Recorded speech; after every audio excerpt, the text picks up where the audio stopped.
हम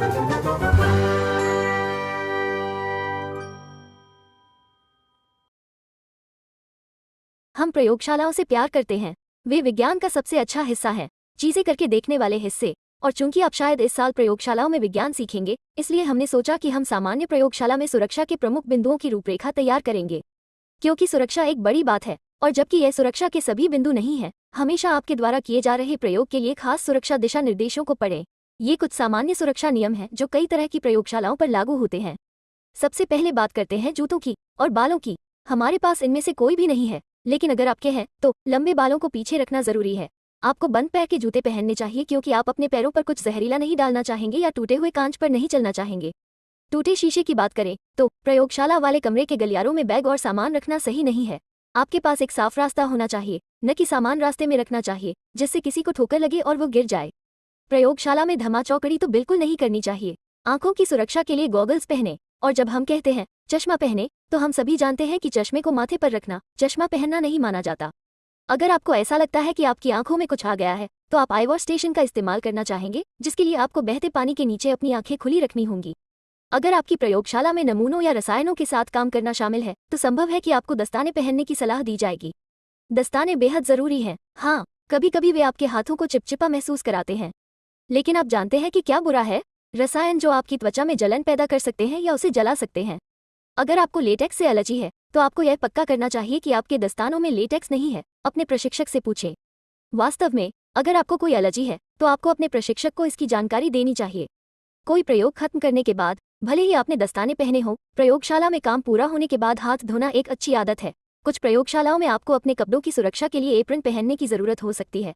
आप किस तरह के कोर्स में हैं और आप किस तरह की प्रयोगशालाओं में काम कर रहे हैं, इस पर निर्भर करते हुए आपके पास एक सेफ्टी शावर भी हो सकता है जो किसी तरह का खतरनाक रसायन मिलने पर आप पर बहुत बड़ी मात्रा में पानी डाल देगा। अगर आप गलती से कांच का सामान तोड़ देते हैं तो उसे न उठाएं, इससे आपके हाथ में कट लग सकता है। इसे साफ करने के लिए झाड़ू और कूड़ेदान का इस्तेमाल करना चाहिए और टूटे शीशे के लिए जगह तय करनी चाहिए। नियमित कचरे वाली जगह पर नहीं, कांच के टुकड़े गार्बेज बैच को फाड़ देंगे। अगर आप पहले से दरार वाले कांच की बनी चीजें दिखती हैं तो इसका इस्तेमाल न करें और अपने प्रशिक्षक को बताएं। प्रयोगशाला में कुछ भी खाए पिए नहीं, जिसमें रसायन भी शामिल हैं। रसायनों का स्वाद या गंध न लें। लेबल पढ़ें। आप जिन रसायनों का इस्तेमाल कर रहे थे उन्हें दोबारा उन बोतलों में न डालें जिनसे उन्हें निकाला गया था। जैसे ही आप कंटेनर से रसायन निकाल लेते हैं, कंटेनर को तुरंत बंद कर देना चाहिए। जब आप एक रसायन के साथ काम कर रहे हों तो यह पक्का करें कि आप इसे ठीक तरीके से डिस्पोज करें। कई रसायनों को नाली में नहीं डाला जा सकता है।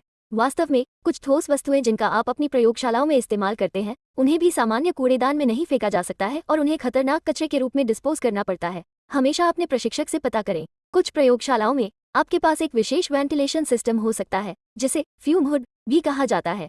इसका इस्तेमाल वाष्पशील पदार्थों से निपटने के दौरान किया जाता है, जो आसानी से वाष्प बनने वाले पदार्थ के बारे में बताने का एक शानदार तरीका है। आपकी कुछ प्रयोगशालाओं को फ्यूम हुड की जरूरत हो सकती है क्योंकि सांस के द्वारा इन्हें अंदर लेना हानिकारक हो सकता है। जब आप चीजों को गर्म कर रहे हों, जैसे खोलते पानी में यह परखनली, तो परखनली को अपनी ओर न रखें। आप जिस परखनली को गर्म कर रहे हैं उसे पकड़ने के लिए चिमटे या गर्मी से बचाने वाले दस्तानों का इस्तेमाल करें। इसके अलावा बिजली और पानी को मिक्स करना खतरनाक होता है, इसलिए जब आप कमाल की माइक्रोस्कोप प्रयोगशाला में प्रयोग कर रहे हो तो पानी को बिजली के तार से दूर रखना पक्का करें। अगर माइक्रोस्कोप की बात करें तो हमारे पास माइक्रोस्कोप पर काम करने से जुड़ा एक पूरा वीडियो है, लेकिन अभी के लिए हम यह जरूर बताना चाहेंगे कि इसे यहाँ वहाँ ले जाने के लिए दोनों हाथों का इस्तेमाल करें। एक हाथ बेस के नीचे और दूसरा हाथ माइक्रोस्कोप को पकड़े हुए। अगर आप किसी खास साइंस इक्विपमेंट का इस्तेमाल कर रहे हैं तो यह जानना अहम है कि इसे सावधानी से कैसे ले जाना है। अगर आप एक ऐसी प्रयोगशाला में हैं जिसमें खुली लौ है तो उससे सावधान रहें। अपने प्रशिक्षक के साथ समीक्षा करें कि लौ को ईंधन देने वाली गैस को कंट्रोल करने वाले वाल्व को कैसे ऑपरेट किया जाए। अपने प्रशिक्षक के साथ समीक्षा करें कि लौ पर रखे जाने वाले कांच के बने पदार्थों को ठीक से कैसे गर्म किया जाए। हर बार जब आप एक खुली लौ के साथ प्रयोगशाला में हो तो आपको सभी ज्वलनशील सामग्रियों को लौ से दूर रखना चाहिए। आप जिस तरह का प्रयोग कर रहे हैं उसके आधार पर आपकी प्रयोगशाला में फायर एक्सटिंग्विशर और या फायर ब्लैंकेट भी हो सकता है। अंत में MSDS, इसका मतलब है मटेरियल सेफ्टी डेटा शीट। यह आपकी प्रयोगशाला में आपके द्वारा इस्तेमाल किए जाने वाले हर पदार्थ के लिए उपलब्ध है। आपको इसे पढ़ना चाहिए क्योंकि यह आपको किसी पदार्थ के बारे में सभी तरह की सुरक्षा जानकारी देगा, जिसमें इसे सुरक्षित रूप से कैसे संभालना है, इसके साथ कोई दुर्घटना होने पर क्या करना है, इसे सुरक्षित रूप से कैसे डिस्पोज करना और बहुत कुछ होता है। ठीक तो हाँ, तो यह बहुत कुछ था और ऐसे कई और सुरक्षा दिशा निर्देश हैं जो प्रयोग के लिए खास हो सकते हैं जो आप करने जा रहे हैं। इसलिए हमेशा प्रयोग से पहले खास दिशा निर्देश पता कर लेने चाहिए। हम यहाँ कुछ आइटम डालने जा रहे हैं ताकि आप इस वीडियो को रोक सकें और यह तय कर सकें कि वे आइटम कहाँ हैं और क्या वे आपकी प्रयोगशाला के लिए काम के हैं।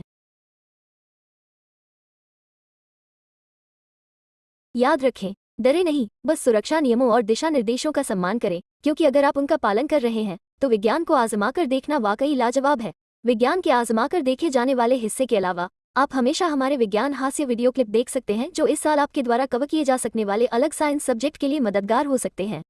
अमीबा सिस्टर्स के लिए बस इतना ही और आपको याद दिलाते चलें कि आपको यूं ही जिज्ञासु बने रहना चाहिए।